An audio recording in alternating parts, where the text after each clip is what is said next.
Ryan Nobles from CNN. Good morning, Ryan. Good morning. Which I saw Ryan at a thruway stop. Good morning. On TV, of course. Oh, I was getting Starbucks and on my way back from the airport, and I looked up. And, hey, Ryan, what's up? Okay. Ryan, good morning. Good morning, guys. What's wrong I was with you? excited. Please stop. Okay. You know the comedian I'm talking about, and he was a hairbag guy, the hair all over the place. And he was kind of heavy, and he'd always be wearing a T-shirt, and he'd be on, like, Hollywood Squares. Oh, I know who you're talking about, but I don't know what that guy's name is. Well, it's Trump's former doctor. I'm telling you. It's the same guy. He does look like him. I know what you're talking about. It's crazy. What is his let's name? start with that. This is kind of an interesting story. He's out talking, saying that the president's bodyguards came in and ransacked his place, right? The story's incredible on a number of levels. First, there's Bruce Valanche. Sorry. Wait a minute. We have the name. What's the name again? Bruce Valanche. Yeah, the glasses and the hair. Yep. Right. Yeah. Exactly. Yes. Thank you.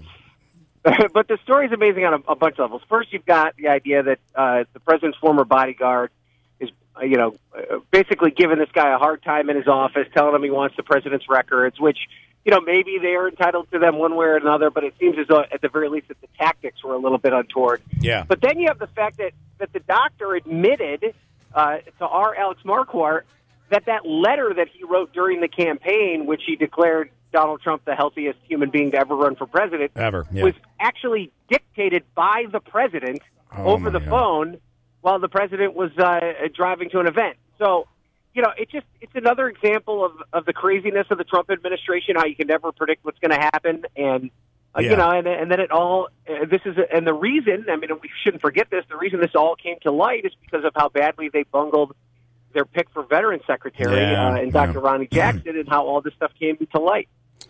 Boy, it is crazy. And again, when you look at this guy, that's the president's doctor. I don't need to judge. For 20 years, for a long time. Yeah. Wow. I want to ask you, Ryan, listen, I don't know how you can't look at it this way. This president, it seems that his tough talk, this crazy man in the White House, my finger's on the button, we'll annihilate North Korea. Fire and fury, I think, were the words. How that has not led to where we are right now, the fact that there's going to be a meeting. There's already been a meeting. It looks like officially the Korean War is over. This is crazy. Well, you know something, Bill? Over the weekend when I was anchoring on CNN, we had a number of experts on the Korean Peninsula come in, and they have a wide range of opinions about this topic. Every single one of them admits and concedes the fact that, Donald Trump's tough talk at least played a big role in getting to this point. And you have to give the president credit where it's due. And all of these international experts believe that the fact that Kim Jong-un seemed to at least somewhat take seriously Donald Trump's threats are part of what brought him to the table. Now, that is part of it. The other end of it that many of these experts on the Korean Peninsula say is that there's a very good chance that Kim Jong-un's done everything he wanted to do with his nuclear program, that he's already developed the ICBM and has it basically in storage, ready to go if the time comes. And the reason that he's now willing to, knock down all these testing facilities and bring journalists in while they do it and come to the table is because he already knows that he has the technology at his disposal and he can resurrect it at any point. So I think that even though the meeting's important and it's certainly going to be a big step toward peace in that region, that the Trump administration would be wise to go into this with a very skeptical eye because there's really very little that we know about Kim Jong-un and his regime. Very little. And what happened this past meeting with North Korea, South Korea, completely unprecedented. It has not happened since the Korean War, and it is. I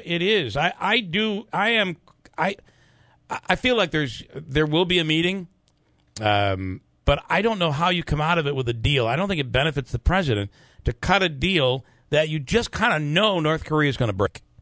Well, and I think that the big thing is that everyone is saying is that you have to look at this meeting between Trump and Kim as the start of the negotiation process. Yeah. It's not by any stretch of the imagination going to be the end of the negotiation process. But that's a big deal, that they're willing to even get to that step. And I think that what they'll essentially do is, first of all, they'll get the measure of each other. They'll decide whether or not they think they can trust each other. And then they'll probably set down some ground rules. This is where we want to go. This is the way that we're going to get there. And we're both going to agree to basically this set of talking points to get us to the next stage, and then we're going to allow our diplomats to take it the rest of the way. But the other thing I don't think that you can underestimate is the influence of the other leaders in the Asia-Pacific region. I think that Xi Jinping, the president of China, is going to have a very big say in how this all goes down. Obviously, Moon Jae-in in South Korea is probably the leader most responsible with getting this ball rolling, because he has been from the very beginning somebody that wanted to see Korean reunification. Yeah. But then you've also got Shinzo Abe in Japan, who they're not necessarily friendly with South Korea. They're very leery of North Korea. And Abe's very close with President Trump. They want to say in all of this as well. So this is going to get a lot more complicated before it gets easier. But to your point, Bill, the fact that they're at least at the table is a sign of progress. Yeah. Now, Netanyahu just really laying out the case for the president to get out of the nuclear deal with Iran. What do you think of that? Well, what's so interesting about that conversation is when you talk to former members of the Obama administration that helped hatch that deal, essentially what they're saying is, had the deal not been in place, all of this evidence that Benjamin Netanyahu has claimed that he's uncovered would never have been revealed. It is because of the deal that they were able to come up with this information. And then secondarily, the fact that this information has now come out, the deal has a framework in place of which there are consequences for these revelations. If the deal is scrapped, well, then Iran can just continue to do whatever Iran does. So there is definitely, within the international community, a great sense of fear that if the Trump administration backs out of this Iran deal, that the progress that's been made in terms of, communication with Iran and trying to get them to become a decent actor in that region could be scaled back in a big way, and they'll go back to just being a rogue regime. Now, just like North Korea, though, Bill, nobody feels like you can trust Iran, and so that's why I think there's a degree of skepticism as to whether or not this deal is working. How is, you spend your time up on the Hill with the midterms coming. How is Congress reacting to all of this? Well, I think that if you're a moderate Republican, you're scared for your life right now. That's why you think you see so many of them retiring in droves. I think the fact that you saw Paul Ryan decide that he's not going to seek re-election and he's going to step down from the speakership is another evidence of the fact that there are very few people in Washington, even the president's closest aides, who believe that the Republicans are in a position to hold on to the House. But that being said, the support that Donald Trump has within his own party is still very, very strong. It is hard to be a Republican in Washington and not be on board with the president and his agenda, but it's becoming increasingly difficult. And if they lose the House in November, that's where the investigation into Trump's conduct during the campaign is going to get become a much bigger deal. And it's just going to be hard for them to get anything done. Boy, I got to tell you, if the president could have timed this, all of this, and moved it over to like September, October, it would have been perfect for the midterms. But the problem you have here is there's so much that still is out there to happen between now and then. It's a long time away. Well, and the problem, too, is that the president keeps talking about the investigation. Right. Every time he sends out a tweet about it being a witch hunt or that there's no collusion, that leads to a whole new round of the news cycle where all the talking heads on cable news dissect what he's trying to say and try and interpret it in a grander scale. And he actually seemed to even concede that in his tweets this morning. He was like, everybody's talking about this investigation, but look at all the progress we're making internationally, and the economy's great. I think that President Trump's closest advisors would just wish he'd focus on the progress that he's made in these other areas. Let the investigation play out behind the scenes. Don't make it the biggest story of the day, and that's where they have the best hope of trying to regain some of the traction that they've lost coming up into these midterms. Okay, so who is the leaker in the White House? Because leaking out that Kelly is saying Donald Trump is an idiot behind the scenes, that's coming from somebody inside. If it is true, who is it? Who's doing? Is it Kellyanne Conway? On CNN.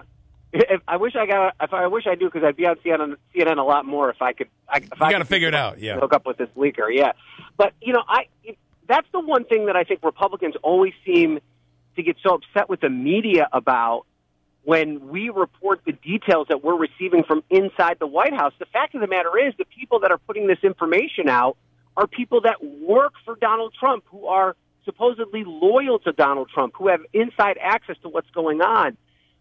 And, you know, almost every single time the reporting turns out to be true. And you know, I trust these reporters that are getting this information. Yeah. They've never been wrong. And I think you raise a great point there, Bill. I mean, there's a group of people, and that's the other thing, too. There isn't one leaker in the White House. There are multiple leakers in the White House. There are a lot of people who are in these meetings on a daily basis who are putting this information out, and they're doing it for a reason. And I think it's because they want to show they come from a different faction of the White House. Maybe they're not fans of John Kelly, so they want this information to get out, or they're concerned about the way the president's conducting himself. Either way, these are Trump's people putting out this information. Yeah. Don't kill the messenger. The media is just reporting what they're learning. I want to ask you, on our congressional district, you certainly see Congresswoman Tenney in the news. The latest one was that Republicans are worried about her. I think I read today, if based on percentages, it's about 60-40. The 60% of Republicans are Trump supporters. Strong Trump supporters. The other 40% are either not supporting or never Trump. How does that all play out? Because she's all in. Right now, we're looking at a poll that came out today, a Zogby poll that shows Brindisi in this district, which has more Republicans than Democrats, is up by about 7 points. What do you think? Well, this is kind of the difficult position that every congressional Republican finds themselves in this year, that the passionate support from their party is connected to the president and the lukewarm support is not. So the question that someone like Congresswoman Tenney has to ask herself, is it worth it for me to break with the president? Because if I break with the president, then I'm going to lose 60% of my base. Right. Or do I try and marshal up that 40% of my base who doesn't feel great about the president and then try and reach out to Democrats? And I wonder that in this environment, if you've got an R next to your name, if you're a Democrat, I don't think anybody's voting for you because they're so disenfranchised with the president. They don't want to be in a position where the president isn't enabled in any way, and Republicans are going to be the ones who allow him to be enabled. So I think for somebody like Congresswoman Tenney, and the one thing you can say about her is where she stands on these big issues today. She's stuck by President Trump. That's a calculated move. You're going to see some Republicans make that move. And honestly, Bill, the ones that are still running for Congress are sticking by the president. It's the ones who are uncomfortable with him that are retiring. And that's part of the reason that the Republican House is in so much danger. I got to tell you, I think that if it was one in the political story, it was one political operative who was not named, said if she would just stop talking, she probably will win. But there's no, the strategy would be, You don't go against Trump. You don't come out and say crazy stuff. You do things for your constituents. That's really what Congress is all about. You plow forward. You talk about the positives. And then, if you need to, you could come back just a little bit to bring in some Democrats. And it's a pretty easy win. But when you go so far and so extreme, there's no turning back. You're not only alienating the Democrats, but you're alienating part of the Republican Party. Yeah, I see that point, Bill, but I just finished covering the governor's race in Virginia a year ago, and that kind of logical strategy that you laid out was the exact strategy that the Republican candidate Ed Gillespie tried to, basically that narrow thread, the narrow needle that he tried to thread, and it just didn't work. What you end up happening in a situation like that is that no one supports you because in this era of politics, people want you to be all in. And if you're a Trump supporter, you want your candidate to wave the Trump banner loud and proud. It's not enough just to kind of to dither about him. Well, and I think that's the calculation that Claudia Tenney is making right now. Ryan Nobles, as always, we love doing this. We appreciate it. We'll talk again next week.